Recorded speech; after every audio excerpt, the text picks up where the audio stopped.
केंद्रीय मंत्री और सांसद स्मृति ईरानी ने भी भ्रष्टाचार पर लंबे चौड़े भाषण देने वाली कांग्रेस पर बड़ा हमला बोला।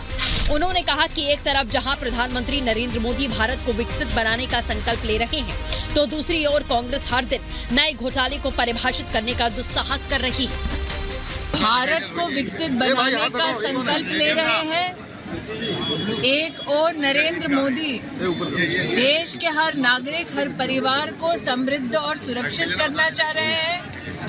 दूसरी ओर कांग्रेस का नेतृत्व भ्रष्टाचार को समर्पित और भ्रष्टाचार को नए स्वरूप में हर दिन किसी नए घोटाले से परिभाषित करने का दुस्साहस कर रहा है। इंसान के साथ साथ मशीन थक गई, लेकिन कांग्रेस के भ्रष्ट नेता के घर से अब भी पैसा बरामद हो रहा है भ्रष्टाचार का। करीब 300 करोड़ रुपए की बरामदगी के बाद भी जिस तरह से कांग्रेस सांसद के नए घर ठिकानों पर रेड जारी है, उसे देखते हुए अब यह आशंका जताई जा रही है कि इस मामले में अभी कई और अहम खुलासे हो सकते हैं।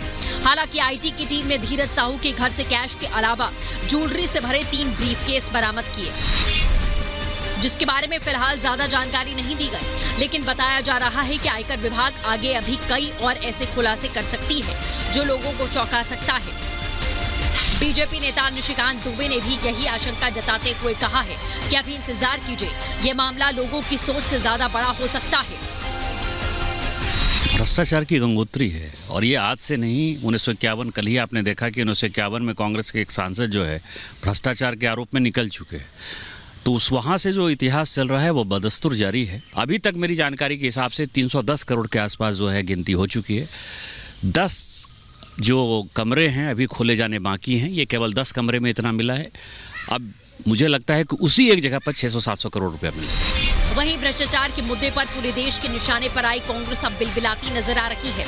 वो इस मामले की जिम्मेदारी लेने के बजाय सीधे बीजेपी पर कांग्रेस के खिलाफ राजनीति करने का आरोप लगा रही है। ये कांग्रेस पार्टी का नहीं, कांग्रेस पार्टी का अगर कोई एक एमपी इस तरीके के क्राइम में इन्वॉल्व है तो इसका जवाब वो ही देंगे, वो पैसा कहां से आया।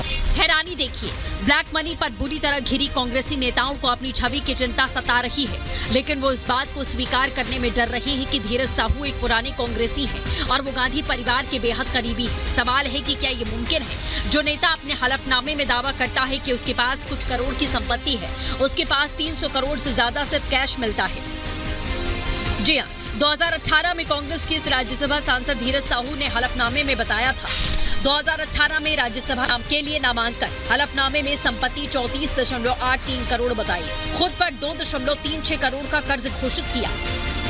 बहरहाल साफ है, भ्रष्टाचार के मुद्दे पर बुरी तरह घिर चुकी कांग्रेस कितनी ही सफाई देती रहे, उसका कोई फायदा मिलने वाला नहीं है।